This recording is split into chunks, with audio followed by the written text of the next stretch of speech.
Hello, everyone. This is Claire Hayek, and thanks for joining in on this live. Today, we're going to be talking about failure, the secret to success. So, as you all know me, I'm the founder and CEO of MSP Team Building and a team leadership expert. And I'm really excited to have with me here today um, Jon Antonucci. He's a servant-minded leader with over 20 years of experience helping organizations develop resilient and people-centered cultures. Hi, Jon. How's it going? Hey, Claire, it's going great. Thanks so much for having me today. Yeah, I'm really excited about this. We've been trying to plan this out, and here we are. Been a while between your schedule and mine. We mostly mine, I think. I think I put it off like 4 weeks, and Yeah, you were then it traveling, started. Yeah, I was traveling, and then you know what? The way I put it, and the way I always see it, is that when it's the right time, things just happen. You have to trust the process, right? You can't push indeed, things. They will unfold when they need to unfold. absolutely. And That's who knows? that's Who how I knows see who's it. here today because it's today and not any of those other days that needs this message. So that would. Yeah, and I hate to do this, but it is the following day after the elections in the U.S. So like, Yeah, I yes, don't it is. know. I don't know how this is unfolding. I'm gonna, how this is related somehow, how this will help people somehow. After that important day, Yeah, we can't ignore the fact that this is made history yesterday with Trump winning. And anyway, I don't want to get yeah, into that. This is not a political show, but I just find it interesting. I never thought about it. I didn't plan this. It just happened. So we'll see what yeah. happens. But before we dive right in, always like to ask you guys to let us know where you're joining us from today. Yeah. Please do put it in the chat. This is an interactive session. We always encourage your opinion. I'll be sharing polls with you every now and again. So please do interact. This is how it works. This is not a one-way conversation. And I would like to highlight that we have Connor here from our team at MSP Team Building that will be minding the chat and moderating and doing an awesome job like he always does. No pressure, Connor. We love you. Connor is great. Connor's and awesome. so please do share where you're joining us from today. And without further ado, I think we should just dive right in because we have 30 minutes and there's so much to talk about. Jon, my God, even we're doing the sound check and going, oh my God, how are we gonna be able to talk about this in five to 10 minutes? There's so much to share, so I'm Mhm. gonna dive right in again, Jon. Um, when we talk about failure, it's often seen as something to avoid. It's like, oh my God, I failed. We're ashamed of it, right? Um, can you share with us a time when a professional setback reshaped your leadership style, reshaped your life? Why are you a minded leader, and why do you talk about failure? How did this come about? Please, all yours. There's so many pieces. I'll add one thing. I think you're right. It's something we think is to be avoided, but it's also something that we try to hide because we know we're not perfect. We know that we're going to fail, but instead of owning that, which I'll talk about in a second, we say, "Well, I'm going to pretend like that doesn't exist." And if we see it on social media probably more than anywhere, right? We only ever post those picture perfect posts. And so yeah, so why am I talking about it? Well, I'm actually talking about it honestly by accident because I had written an article, I don't know, almost a year ago now, and somebody asked me to develop a workshop based off that article. And then it just became something that now everyone wants to talk about. And I think a lot of it is because when it comes to failure, my little thing across the bottom says servant-minded leadership founder. But what it really should say is failure expert because I'm really good at failing. I failed a lot. Okay. and I love how comfortable you are with that, and this is why we're talking today. So Yeah, you yes, have to tell us be. more. Tell us more. Yeah. So, I mean, I think back history would be that there was a time in my life where I was not comfortable talking about that. In fact, I was deeply entrenched in this idea of putting on that perfect facade. So much to the effect that I've shared this on with a few people. Most of my time in high school, I cheated on every test Wow. just Okay. so I looked like I was smarter than I actually was. Mm-hmm. And that character flaw that might seem like, oh, you were a kid, whatever. Well, it manifested in a lot of different ways. And so when people see me now, they see a speaker, they see a consultant, they see a coach, they see a trainer, they see whatever they see. And I had someone yesterday that I was talking to and said, I never would have known that about you. And they said that right after I was very authentic and vulnerable with them and disclosed that you talked about the election that happened yesterday. And we did. We had an election and I wasn't allowed to vote. And And the reason I'm not allowed to vote is because when I was 19, I failed an epic proportion, and that sent me to prison.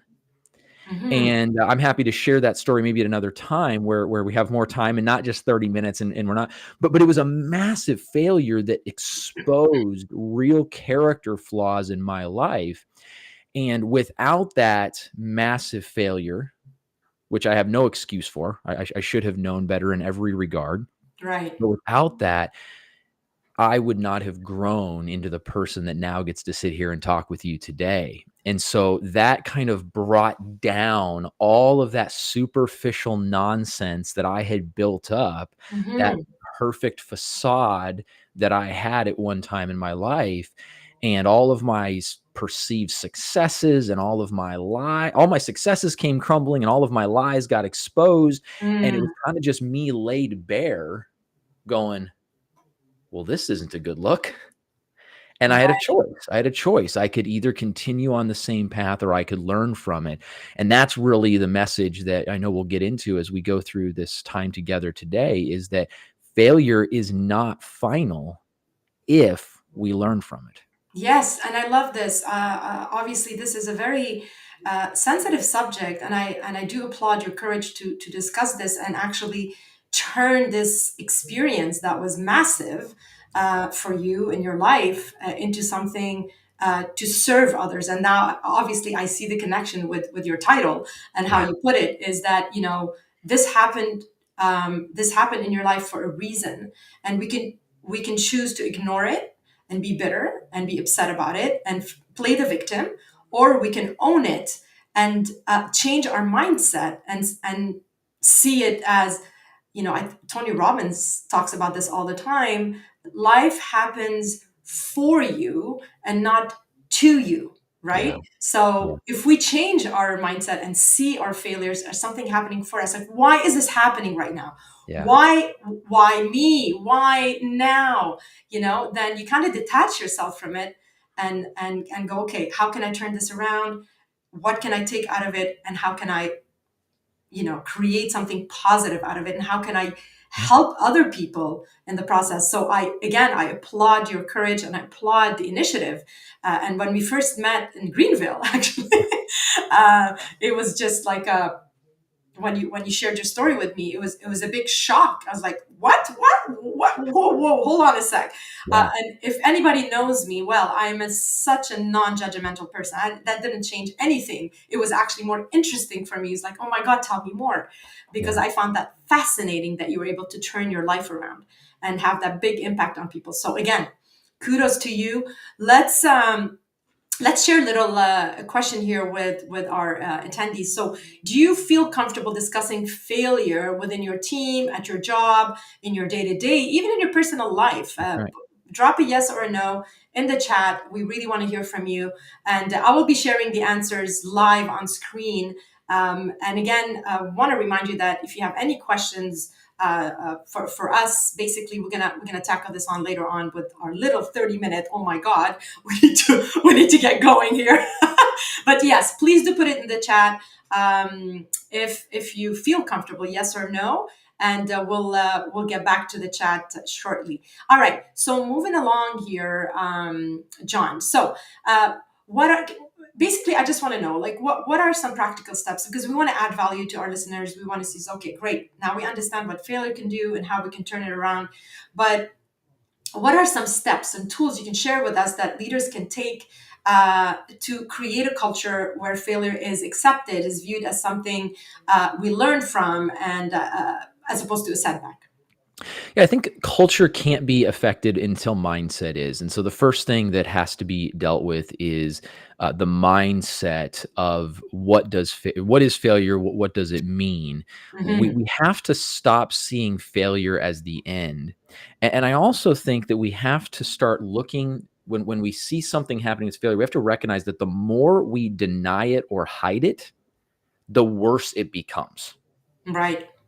That's a critical thing. And when I do the workshop, I talk about Nikola, the company. So we all know Tesla, the company. We all know how the electric car. What many people don't know is there was another company that was started right about the same time as Tesla was, called Nikola, named after the first name of Nikola Tesla. Yes, right. And they were a hydrogen, also an alt fuel vehicle company. And when Tesla started getting big, they went, oh, shoot, we need to produce something to stay relevant in the market. And so they shot a video of their prototype and they released it. And if you look at the stock chart says everything. The stock was hovering at around $300 a share. When they released their video, it shot all the way up to about $2,000 a share. Right. And then it was revealed that they had actually failed, and the video they released was them rolling their truck down a hill. Oh my God. And Okay. if you tried to buy that stock today, and the company does still exist, that $300 stock that went to $2,000 is now sitting at about $5 a share. Crazy. And so the exponential impact. So we have to get that mindset that hide failure, diminish failure. We don't talk about failure. We're all about success. No, failure is going to get worse if we don't acknowledge it. And that mindset allows us to implement practical strategies. And the first thing starts with the leader talking about their failures first. If the leader won't acknowledge failure, the team never will. The team will always be scared because there will be a culture of perfection instead of a culture of growth. Practical strategy number one is any little time that you as a leader, I as a leader, have even aired just a little bit, be Hmm. quick to come out to the team. Hey guys, here's what happened. Here's where I was wrong. Here's what we can learn from this. I just wanted to share that with everybody. And that creates that vulnerability. That's the word I was looking for. That Yes. vulnerability creates an environment. And then when you start asking people, and I do this every week with my team, where I say, hey, what could you have done better this week? Hmm. And now they don't have to be scared Yeah. because I've just told them what I could do better this week. And it's no longer, oh, Jon is perfect and he's going to judge me for what I didn't do. No, Jon is in the growth process with us. Claire is in the growth process with us. Connor, and I can go down kind of the list of names that I see on the side of my screen.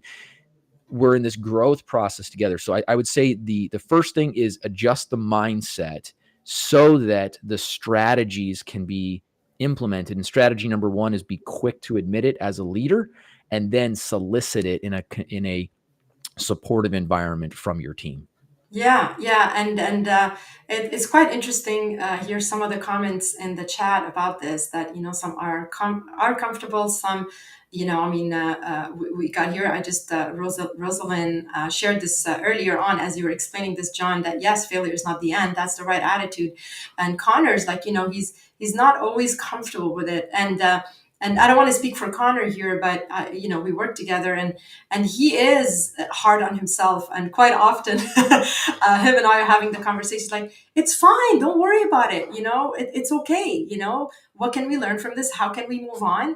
And the idea is not to do it over and over again. If we do another mistake that's similar, okay, we Yeah. get up and we learn and we keep going. It's also, so the leader can also foster that environment where it's a safe space, and you feel that you can trust your teammates, you can trust people around you. But also, I think we need to also trust ourselves, and kind Yeah. of fight our demons, inner demons, where we're going, I cannot fail, that's a sign of weakness, that's a Mhm. sign of I'm not good enough, etc. And remember that we're humans, and this is how we learn. Actually, it's like, if I've never failed, maybe I'm not taking risk in my life, and maybe I'm not growing. Turn the Yeah. switch the narrative, right? I have there's a whole slide. It's in my when I do the workshop, and it says literally nothing else other than I don't trust leaders who haven't failed. Right? I mean, or they don't talk about it. Yeah, because and Hide that's what I say. Because if you haven't failed, there's only one of two options, in my opinion. Either you're lying, which is probably the real option, right? You're probably lying but the other one is there too. You mentioned you haven't really done anything, and I call those knights in shining armor.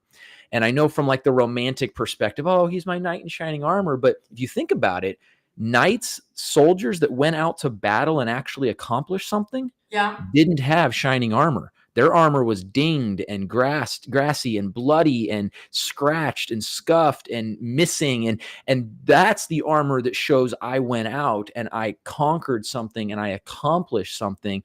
The shining armor is the guy that stands at the gate all day and does nothing. Right. And Love the analogy. Love the image yeah. of And that. so that's why I don't trust you if you're a leader, if you haven't failed, because either you're lying to me or you haven't actually done anything to demonstrate leadership capacity. Yeah. And it's boring. And it's No, boring. I'm kidding. I had to throw in a joke there. I mean, just tell me something exciting here. You're so perfect, really? Yeah. I was never really attracted to perfect people because Yeah. I feel that, first, it doesn't exist, and I'm far from being perfect, and this is human beings. This is what makes us human, right? Yeah. But that's a whole different conversation. So let's bring it back here to our audience. So do share it in the chat. So what is your biggest takeaway from failure? Resilience, innovation, better decision making, or anything else you want to share with us? Please, again, put it in the chat, and we'll be highlighting your answer as we keep going, because still a lot to talk about here with Jon. As far as resilience, we always talk about resilience, how it's crucial for leaders, for teams, especially in our in our new kind of future ready reality, with what's happening with AI. There's a lot of changes. I mean, the whole world is upside down, Yeah. and this affects our day to day in every single way. So can you tell us, Jon, how can failure be used to actually strengthen that resilience and that, I guess, mental agility, when it comes to your team, or when it comes to leaders themselves, or anybody for that matter, that is trying to kind of get up and move on here? So how is failure related, and to Yeah. resilience and mental agility? Well, if you're trying to maintain that perfect image, it's very fragile. There's the old saying that when you're on a pedestal, or the further up you are, the further you fall, right? Those different kind of metaphors that we talk about. And so what failure does is, when you embrace failure, not as, oh, I want to go out and fail necessarily, but rather I want the benefits of failure. The reality is, if you tell me, Claire, you did such a great job on our podcast, I don't learn anything from that. I don't get Right. better from that. In fact, there's an individual that's watching today. I think I saw him jump on the chat earlier. His name's Patrick Kagan, and if anyone doesn't know Patrick Kagan, I highly recommend you go look him up on LinkedIn. Colleague of mine, a great friend. I got the chance to actually meet him in person finally last month, and he's here. I asked him, I said, hey, Patrick, I want you to do me a favor. I want you to be as nitpicky as you possibly can about how I am in this Hmm. LinkedIn Live. And so I wouldn't say his whole reason that he's here, but like he's going to be sitting there, and I'm expecting, and he'll give me a page of, hey, you know what, when you leaned back, that the lighting wasn't good and your voice kept changing, and by the way, did you have broccoli in your teeth? He's going to do that. And it's not like, oh my gosh, I want to fail, but what kind of resilience does that give me? Well, it does two things. Number one, it helps me grow, but number two, it helps me recognize it's not the end of the world. I Hmm. can speak, if I can, I'll speak to the Connor that you mentioned. Connor, when we get down on ourselves because of our failure, it's maybe because we have that image of ourselves that is pristine. Hmm. And so I would encourage Connor, and I haven't met him personally, but I've seen him across the screen, of course. And so, Connor, you're doing a great job. But the beauty is that just like me and just like Claire, you can get better. And failure is how you learn that. And that develops that resilience in an individual that says, wait a minute, I failed horribly. And guess what? The sun came up again this morning. Guess what? The world is still great. And I can learn from this. And next time I can make an improvement, and then I'll fail again. But I'll make another improvement, and another and another. And so for me, it has been so empowering to just be willing to say, that was my fault. Hmm. You can, if you're looking for someone to blame, you can go and point that at me. That's okay. Here's what I've learned from it. Here's how we're going to move forward from it. And I would invite anybody who wants to learn with me from it. But if you're just looking for someone to blame, I'll take it because I've Right. got nothing to lose. And Right. that was one of the most powerful things that happened because I really had nothing to lose there for a while. I was in prison for over a decade and I had nothing to lose. And so it was like, all right. And I was able to learn to take ownership. And that gave me such an empowered position for growth because I was able to work on character flaws. And then you mentioned it. I didn't say anything, but that gave me a platform where during my time of incarceration, I was able to help thousands of other people through building some programs that positively impacted their lives and allowed them to return to the communities as contributing citizens. And Hmm. that would never have been possible if I had been a statistic that spent all of my time trying to hide my failure instead of owning it and growing from it. And just that in its own self does, in my opinion, equal resilience. Yeah, I mean, I bet it is, and I think you put it in a very good way when you talked about, the sun. Here's the sun is back out again, Yeah. and I mean, so many songs have been written about this, and it's not something to belittle because Right. sometimes I tell people, and when I speak to clients or just friends, and I remind myself as well because I mean I go through these moments as well. Um, it's so dark. It's so dark right above my head. There's this dark cloud with rain and heavy rain, and you're going, oh my God, what is going on? You're drowning. You're drowning Yeah. into the whole why, the why me, and all that. And then what really is hard about that is to remember to dig deep in your neurons and your intention and find that intention and that strength, and this is resilience for me, that's how Mhm. I see it, and go, okay, here I am, I'm going to zoom out of the situation, I'm here now looking at myself feeling really bad with the cloud and the rain, and I'm going to go, okay, it's happening, and it's going to rain, but you know what's going to happen? 5 minutes from now, I'm done. I'm done with rain. I have the power to go, whoosh, That's go right. away. You have the power just to push it on the Yeah. side and force that sun to come out. It's all about you deciding. And this is kind of neuroplasticity and the ability to be able to change our state. So many tools out there to work that. Like put on some music, fake it, right? The fake it till you make, fake the happiness, start smiling and Yeah. laughing, as well as crying if you want.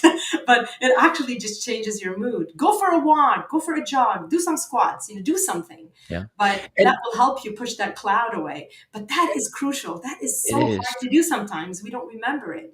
So, Yeah. And I think one of the things that I would encourage people with as well is that you actually have the power not only to change yourself. That's absolutely correct. And I love that you brought that out. But true ownership actually, to at least a certain degree, can control the way others perceive or feel about it as well. right. If Yeah. you think about it, just think of somebody in your life at some point who messed up in some way, and they tried to downplay it, or they tried to ignore it, or maybe they even just tried to lie about it, and you were just like, "What are you doing?" Like, and you really just wanted to slap them upside the head and be like, "Why? We all watched you do that. Why are you lying to us now?" Right? But then contrast that with maybe somebody in your life that did something and then maybe, kind of beat themselves up about it a little bit. "Oh my goodness, that's totally my fault. I'm so sorry, guys. That is 100% on me." And what do you naturally do to that person? You console them. Absolutely. "It's okay. No, it's fine. We're gonna learn." And so when you come out, maybe someone's sitting there watching this and they're thinking, "You don't understand, John. If I tell people it's my fault, I'm gonna get fired." Maybe. Right. I mean, I can't tell you that you're not, but I can tell you that it's actually harder to fire you if you take the ownership than if you try to pretend like you're not at fault. If you walk out and you're literally on the floor with all your colleagues, "Guys, that was my fault. I'm so sorry. I will work. I'm gonna that Right. 100% on me." And now they're just like, "Oh no, no, no, it's fine, it's fine." It's so much harder to get mad at a person. Yes, and you know what? I think that's such a good example, John. Thank you for sharing that. And just I mean just saying that, just taking ownership, but as well as reaching out and say, "Look, it's something recurring and I'm struggling with this." Yes. Vulnerability, you said it. I'm not Yeah. reinventing anything here. And say, "I'm going to need your help. So next time help me kind of rewire my brain not to do Yeah. that same thing, because apparently it's a pattern. I've been doing this for a long time and I'm having trouble changing, but I know I can. So if you help Right. me, how can you fire that person? For God's sake, somebody that is like, I want that person on my team. Yeah. Please, I'm going to give you a promotion, for God's sakes. That is huge. And you know Yeah. what? You don't want to be in a company and an organization that doesn't have a safe Right. space and that doesn't help you grow. And then that you have a decision to make if it goes down to this. So if fear is never the answer, let's put it this way. But Yeah. let me just throw that question here. I mean, I've had it on the screen here for a little bit. So which skill do you believe failure has helped you develop the most? Patience, problem solving, adaptability, communication, of course, anything else you want to share. We want to hear from you. And we're already at our Q&A session. I'm just going to share, excuse me, something in my throat. It bugs me. But anyhow, Doing let's great. jump to the chat and see what our dear participants here and attendees have shared. Yeah. We have Connor. Connor, communication. Yes, definitely, Connor. Thanks for sharing. And anybody else here? I mean, I have so many comments here that I shared all along.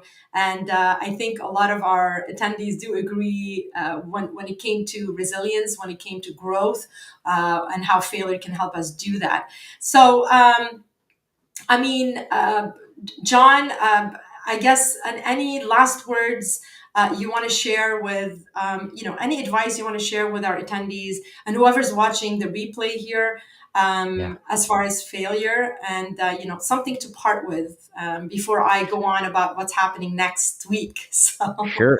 I would say to go back to the title, back to where we started. The title that we gave this was Failure, the Secret to Success. It really is.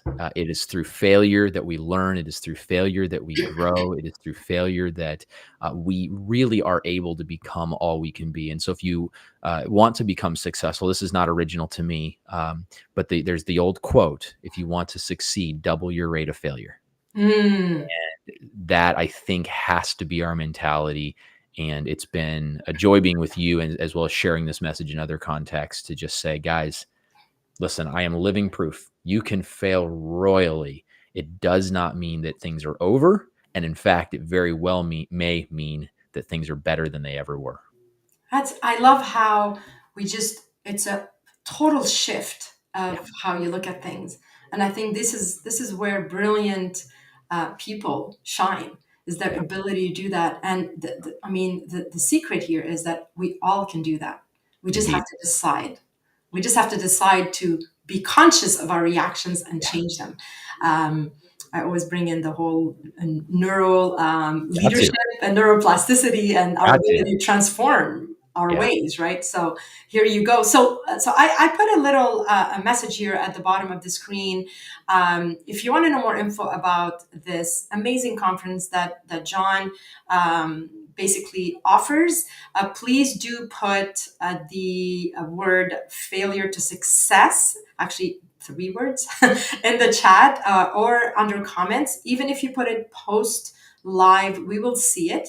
And I wanted to share also that we actually have, just reach out to me. I'm going to tell you about a special offer we have on this specific conference that is going on right now. And this will really help you and get you all set up for the new year. So do put that in the chat and we'll reach out with a bit more information on how you can get John to come to the office or do a virtual conference on this for you and your team. And trust me, you will not be disappointed. He is brilliant.